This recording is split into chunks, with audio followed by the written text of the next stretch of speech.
Hello friends, good morning.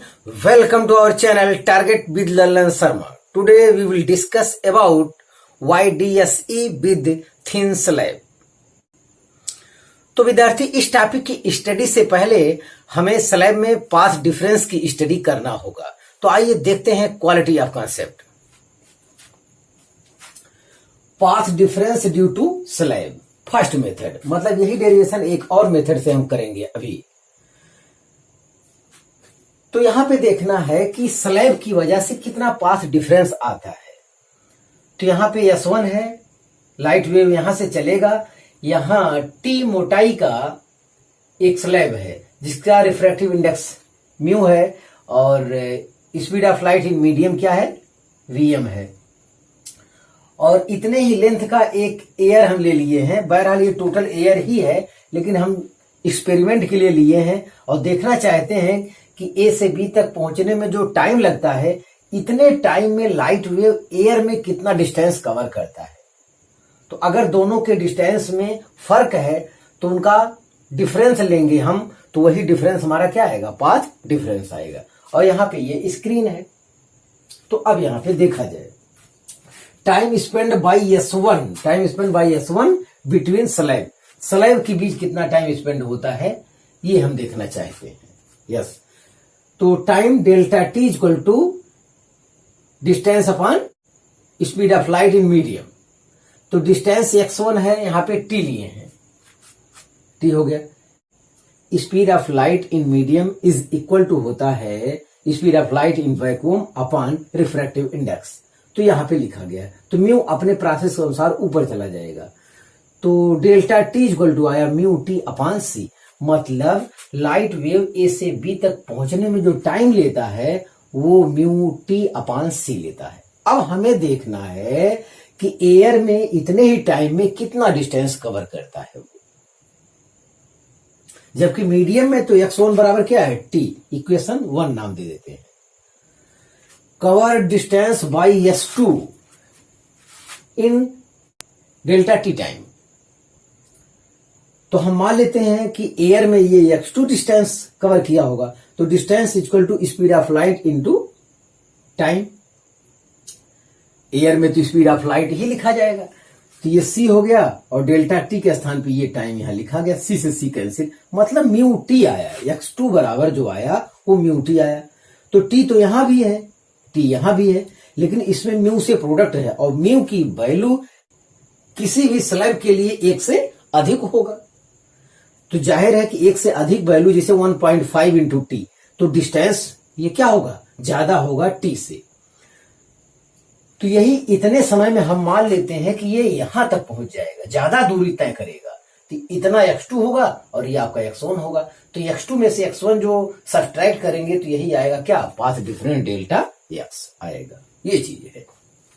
अब आगे है path difference delta x equal to x2 minus x1। तो x2 की वैल्यू ये है म्यू टी और x1 है t। तो t कॉमन ले लिए तो आया path difference delta x equal to mu minus 1 into T. तो यही कॉन्सेप्ट समझाना चाह रहे थे, क्योंकि आगे के डेरिवेशन में इसकी हमें आवश्यकता होगी और वहां समझ में नहीं आएगा। आपके पास पाथ डिफरेंस का फार्मूला है। अगर आपको कहीं जरूरत पड़ जाए फेज डिफरेंस का, तो delta phi equal to 2 pi by lambda into delta X होता है, और डेल्टा एक्स हम लोग निकाल चुके हैं। तो यहां पे रख देंगे तो ये फार्मूला आ जाएगा। बहरहाल ये फार्मूला आपको याद नहीं करना है, ये फार्मूला आपको याद करना है, इसकी हमेशा आपको जरूरत रहेगी। जब भी फेज डिफरेंस की बात करेगा तो हम निकाल लेंगे। अब थोड़ा सा कंसेप्ट और देखा जाए। आप देखिए डेल्टा टी टाइम में लाइट वेव मीडियम में ए से बी तक ही पहुंचता है, जबकि एयर में x2 डिस्टेंस, मतलब इससे ज्यादा डिस्टेंस कवर करता है।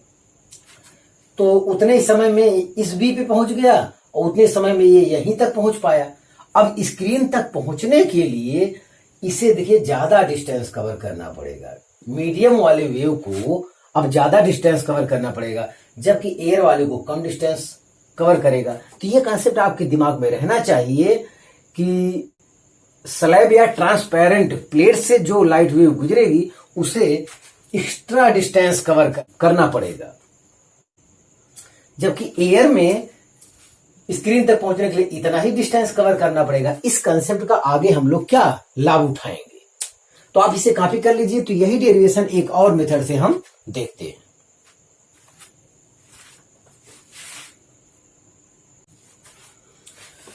हाँ विद्यार्थी, पाथ डिफरेंस के लिए सेकंड मेथड देखा जाए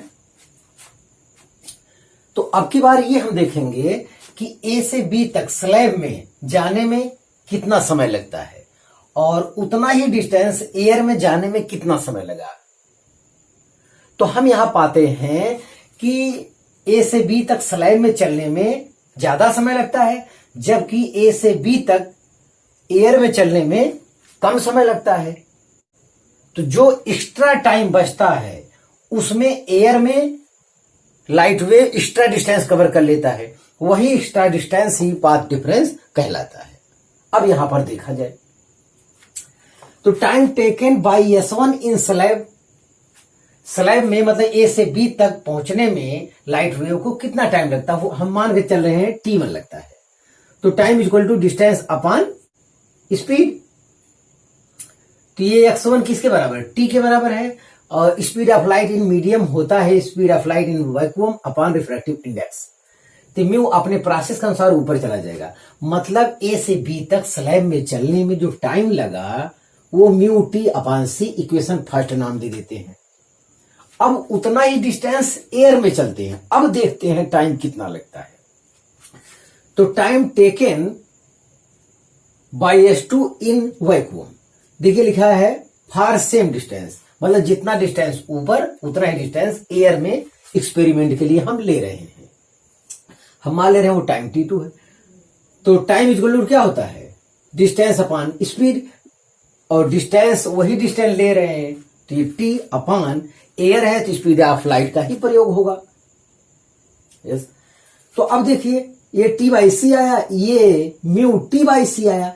तो म्यू की वैल्यू एक से ज्यादा होती है तो जाहिर है कि ए से बी तक स्लैब में पहुंचने में टाइम ज्यादा लगा, जबकि उतना ही डिस्टेंस एयर में चलने में टाइम कम लगा। तो टाइम डिफरेंस हो रहा है, तो टाइम डिफरेंस हम निकाल लिए हैं। तो delta T equal to T1 minus T2। तो T1 आपका इतना है और T2 इतना है, सब्ट्रैक्ट कर लिए। देखिए T/C कॉमन है तो डेल्टा T इक्वल टू आया mu minus 1 into T upon C for same distance. तो स्लैब में और एयर में सेम डिस्टेंस कवर करने में जो टाइम का डिफरेंस आता है वो इतना आता है। तो ये आपके लिए नया फार्मूला है और इसे भी जानना चाहिए, न्यूमेरिकल में ये भी पूछ सकता है। तो ड्यूरिंग दिस टाइम मतलब जो डेल्टा T टाइम एक्स्ट्रा लगा है किसमें, स्लैब में, उतने एक्स्ट्रा टाइम में एयर में एक्स्ट्रा डिस्टेंस कवर कर लेगा। वही एक्स्ट्रा डिस्टेंस हमारे लिए क्या है, पाथ डिफरेंस हो जाएगा।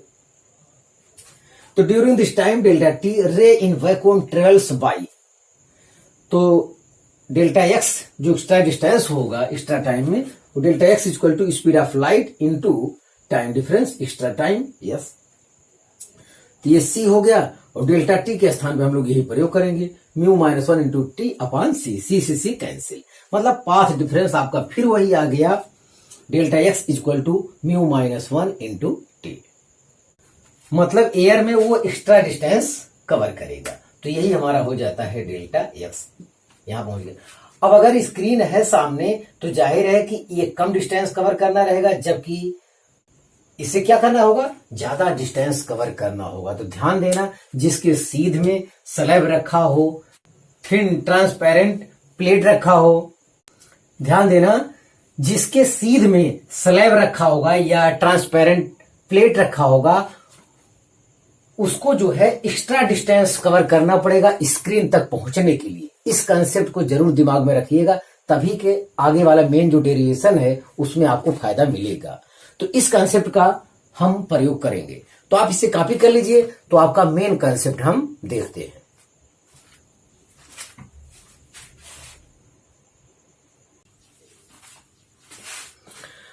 हाँ विद्यार्थी, अब मेन हेडिंग देखा जाए, inserting transparent sheet in YDSE, या कह सकते हैं YDSE with thin slab. Initial time में देखिए S1P है, ये S2P है, और इसके पाथ में कोई भी स्लैब नहीं है, तो ऐसी दशा में सेंट्रल मैक्सिमा या सेंट्रल ब्राइट फ्रिंज P पर बनेगा और पाथ डिफरेंस 0 भी होगा। जब S1P के मार्ग में या S2P के मार्ग में आप जो है स्लैब डाल देंगे तो सेंट्रल फ्रिंज या सेंट्रल मैक्सिमा P पर नहीं बनेगा। जैसे यहां फिगर में हम लोग S1P के मार्ग में T मोटाई का स्लैब डाले हैं जिसका रिफ्रैक्टिव इंडेक्स म्यू है, तो ये S1P ये एक्स्ट्रा डिस्टेंस कवर करेगा, एक्स्ट्रा डिस्टेंस कवर करेगा, तो जाहिर है कि P पर अब सेंट्रल मैक्सिमा मिलने वाला नहीं है, वो शिफ्ट हो जाएगा। हम मान ले रहे हैं कि वो कहां गया है, P डैश पर चला गया है, और जिसके मार्ग में स्लैब को रखेंगे उसी तरफ सेंट्रल फ्रिंज जो है शिफ्ट होता है। जैसे S1 के मार्ग में हम यहां पर रखेंगे T मोटाई का स्लैब, उसी तरफ ऊपर की ओर शिफ्ट हो जाएगा। तो इस आधार पे P आपका हो गया सेंट्रल फ्रिंज और P डैश आपका हो गया शिफ्टेड सेंट्रल फ्रिंज।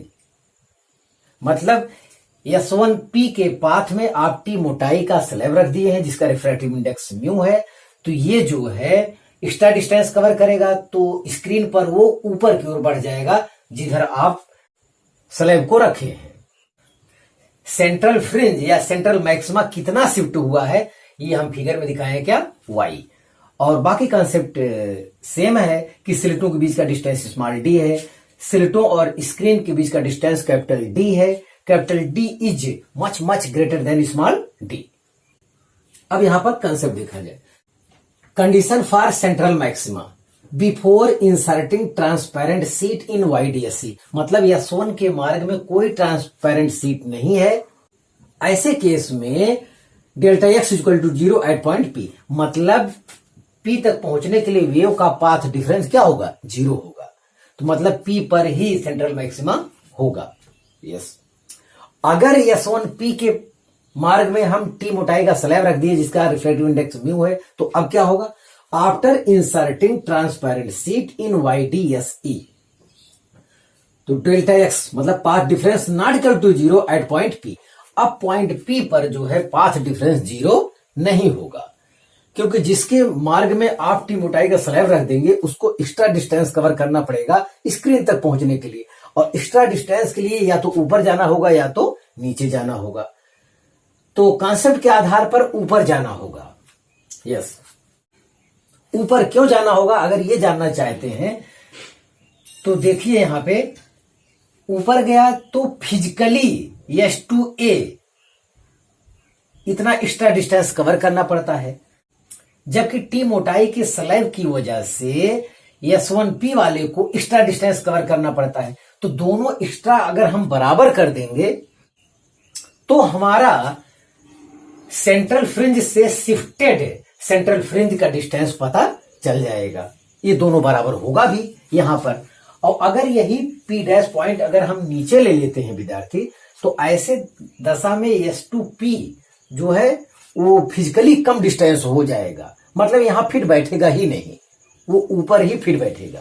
तो ये कॉन्सेप्ट है, जिसकी तरफ स्लैब रखा हो, प्लेट रखा हो, उसी तरफ जो है सेंट्रल फ्रिंज या सेंट्रल मैक्सिमा शिफ्ट होता है, ये आपकी जानकारी में होना चाहिए।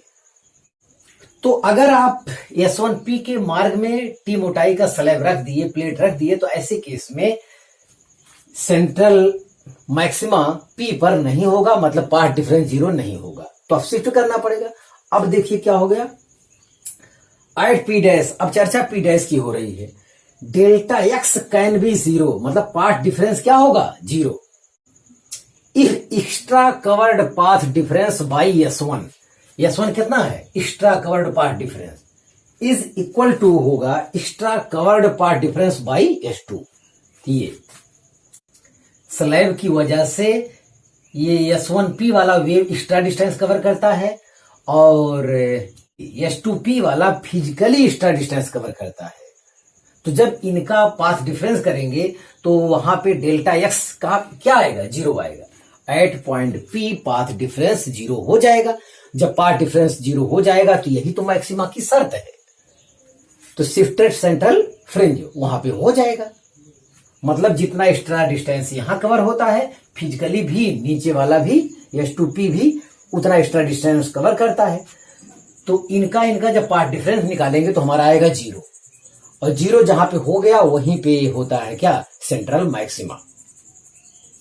तो वहां पर शिफ्टेड सेंट्रल फ्रिंज हमको प्राप्त होगा। तो ये रहा टोटल कॉन्सेप्ट।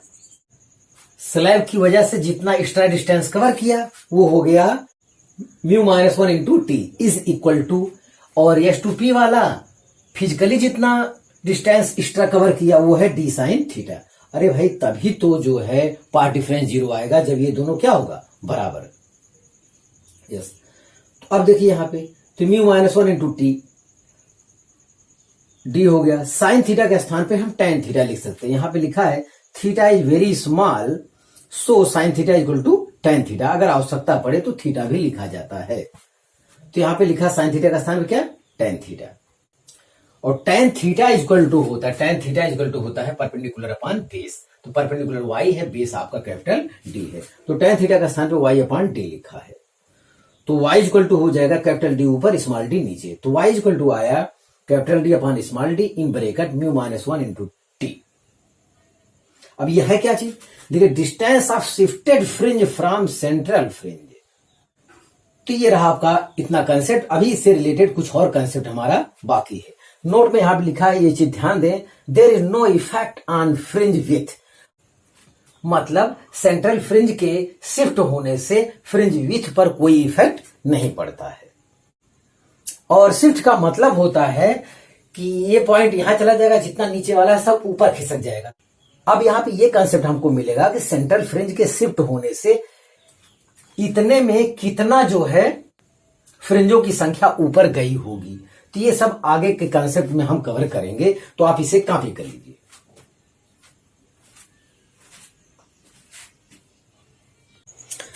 हाँ विद्यार्थी, इससे रिलेटेड थोड़ा सा कंसेप्ट और देखा जाए। नंबर ऑफ फ्रिंजेस शिफ्ट, मतलब सेंट्रल मैक्सिमा जो है P से P डैश से शिफ्ट हुआ, इस डिस्टेंस में कितने फ्रिंज हुए होंगे। तो यहां पे है शिफ्ट ऑफ सेंट्रल मैक्सिमा, मतलब y में हम लोग एक फ्रिंज विथ से डिवाइड कर देते हैं। तो ऐसे में कितना फ्रिंज शिफ्ट हुआ ऊपर, संख्या में हमें पता चल जाएगा। देखिए नंबर ऑफ फ्रिंज शिफ्ट, तो ये y हो गया टोटल डिस्टेंस जितना कवर किया ऊपर, अपॉन एक फ्रिंज विथ से डिवाइड कर दिए।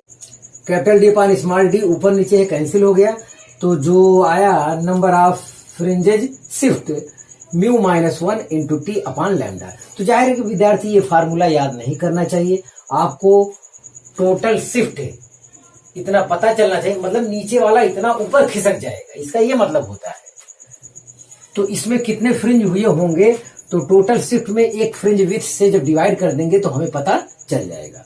तो ये फार्मूला आपको याद रहना चाहिए, और फ्रिंज विथ याद रहना चाहिए। इतने में इतने से जब डिवाइड करेंगे तो हमें अपना आंसर मिल जाएगा। कॉन्सेप्ट का ज्ञान रहना चाहिए। एक और क्वेश्चन पूछा जा सकता है विद्यार्थी, distance of nth bright fringe from central maxima. Central maxima से nth ब्राइट फ्रिंज ऐसे केस में पूछा जा सकता है। तो हर चीज ऊपर अब शिफ्ट हो गया है, जैसे इतना शिफ्ट हो गया है तो हर चीज ऐसे आगे बढ़ता चला जाएगा ऊपर की ओर। तो सब में इतना ऐड करना होगा, तब जाके हमको आंसर मिलेगा। तो y(nb) इक्वल टू इतना तो आपको करना ही होगा। देखिए ये डिस्टेंस तो आपको लिखना होगा, plus n d lambda by D और आपको रखना होगा, क्योंकि सेंट्रल ब्राइट फ्रिंज से nth ब्राइट फ्रिंज का ये डिस्टेंस पहले से ही होता है, लेकिन स्लैब की वजह से इतना शिफ्ट हो गया, तो इतना क्या करना होगा, ऐड करना होगा, क्योंकि आप डिस्टेंस यहां से ले रहे हैं। अगर शिफ्टेड सेंट्रल फ्रिंज से डिस्टेंस लेंगे तो ये वाला ऐड नहीं करना होगा, ध्यान दें।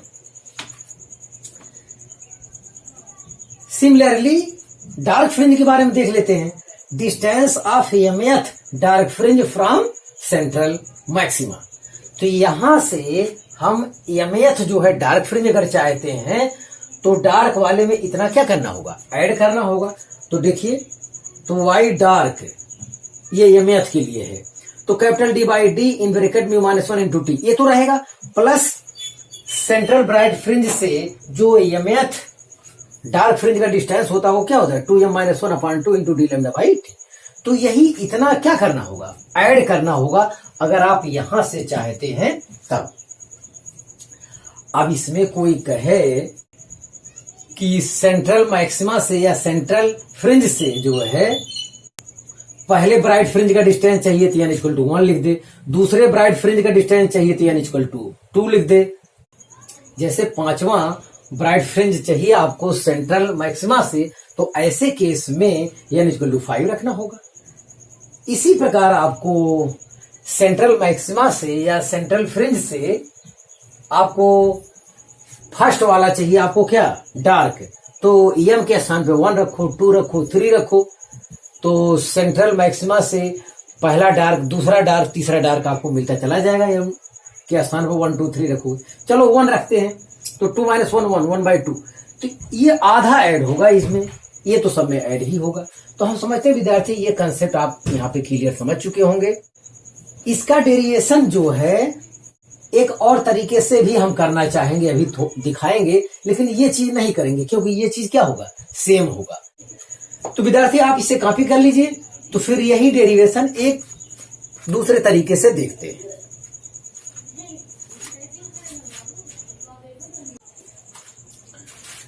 हाँ विद्यार्थी, यही डेरिवेशन एक और मेथड से देखा जा सकता है, उस कंसेप्ट को भी समझ लिया जाए, शायद आपका फायदा हो, ज्ञान में वृद्धि हो। तो इंसर्टिंग ट्रांसपेरेंट सीट इन YDSC या कहा जाए YDSC विद थिन स्लैब। हाँ विद्यार्थी देखें, जब S1P और S2P के मार्ग में कोई भी स्लैब नहीं है तो ऐसे केस में S1 से P तक या S2 से P तक पहुंचने में टाइम सेम लगता है। लेकिन जब S1 के मार्ग में आपने T मोटाई का स्लैब रख दिया तो ऐसे केस में अब स्लैब के अंदर लाइट को चलने में बहुत ज्यादा समय लगता है, तो समय बढ़ गया। तो जब फ्रिंज आपका सेंट्रल वाला शिफ्ट होके P' पे चला गया तो ये S2P' जो है ये फिजिकली ज्यादा डिस्टेंस कवर कर रहा है, तो ज्यादा डिस्टेंस कवर कर रहा है तो ज्यादा टाइम भी कवर करेगा। यस, और S1P वाले में जब स्लैब आप रख दिए तो वो भी स्लैब की वजह से एक्स्ट्रा टाइम कवर करेगा, तो दोनों एक्स्ट्रा क्या हो जाएंगे, बराबर हो जाएंगे। मतलब एट लास्ट हम ये कह सकते हैं कि P' तक पहुंचने में S1P और S2P इक्वल समय लेगा। ये तो फिजिकली ज्यादा डिस्टेंस हो गया तो टाइम ज्यादा लगा होगा, ये स्लैब के रखने की वजह से ज्यादा टाइम लगेगा। तो मिला जुला कर ये कहा जाए कि P' तक पहुंचने में अब S1P' S2P' टाइम क्या होगा, इक्वल होगा। इसी कंसेप्ट का लाभ उठाकर ये डेरिवेशन एक और तरीके से कर सकते हैं। देखें, distance travelled by wave in seat T। अब सीट में जो वेव डिस्टेंस ट्रेवल करता है वो कितना है, T है। अब देखा जाए time taken by light to reach up to point P' will be same from S1 and S2। मतलब P' तक पहुंचने में S1 S2 से वेव जो टाइम लेता है वो सेम है तो उसका फायदा उठाया जाए। देखिए, तो S2P' वाले का टाइम देखा जाए S2P/C, स्पीड ऑफ लाइट से जाएगा क्योंकि इस मार्ग में कोई स्लैब नहीं है, इज इक्वल टू, अब S1P' के लिए टाइम चाहिए तो देखिए S1P - T, इतना तो एयर है, एयर में एयर का डिस्टेंस हो गया तो एयर के डिस्टेंस में स्पीड ऑफ लाइट से डिवाइड करेंगे टाइम के लिए। और T मोटाई में आपका स्लैब है तो स्लैब के अंदर तो speed of light in medium वाला लगेगा कंसेप्ट। ऐसे केस में C/μ होगा क्योंकि यहां पे स्पीड कम होगा। यस, तो म्यू अपने प्रोसेस अनुसार ऊपर चला जाएगा, तो मतलब ये पूरा टाइम इस टाइम के क्या होगा, इक्वल होगा। तो ये देखिए S2P/C is equal to S1P - T/C। तो ये देखिए S1P - T ये एयर है, एयर वाला डिस्टेंस है S1P' के बीच, इतने में एयर है तो स्पीड ऑफ लाइट से भाग देंगे टाइम के लिए। और T मोटाई का स्लैब है तो उसमें टाइम के लिए वो डिस्टेंस अपॉन स्लैब के अंदर जो स्पीड होता है, speed of medium is equal to होता है speed of light in vacuum upon refractive index, उसी से डिवाइड कर देंगे तो ये टाइम हो जाएगा। ये दोनों टाइम ऐड करके इसके टाइम के क्या होगा, इक्वल होगा। अब यहां पे देख लिया जाए, दोनों तरफ सी है, सी कैंसिल हो जाएगा, यस। तो ये लाइन लिख दिया गया है। अब S1P को इस तरफ करते हैं और इन दोनों में T कॉमन ले लिए तो μ-1 इंटू टी आया। तो S2P माइनस S1P ये फिजिकली डिस्प्लेसमेंट है। S2P माइनस S1P ये जो है फिजिकली पाथ डिफरेंस है और ये कितना है, डेल्टा एक्स है। यही डेल्टा एक्स किसके इक्वल होता है, इससे पहले हम लोग पढ़ चुके। तो ये डी साइन थीटा के बराबर होता है, तो μ-1 इंटू टी हो गया।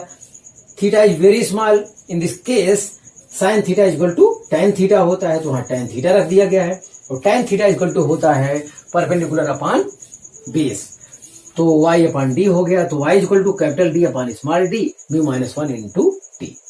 तो यही हमें लाना था, बाकी की कहानी क्या है, सेम है। तो ये चीज आपको ध्यान देना है। ये हो गया हमारा सेकंड मेथड, इसको भी आपको ध्यान देना चाहिए। हर टाइप का कॉन्सेप्ट क्लियर रहेगा तो न्यूमेरिकल में भगवान कसम बहुत अच्छा लगेगा। तो हाँ विद्यार्थी, आप इसे कॉपी कर लीजिए। तो आने वाले कल में अब हम न्यूमेरिकल के लिए एक वीडियो लेकर आएंगे, तो आप मेहनत से पढ़ाई करते रहें। All the very best.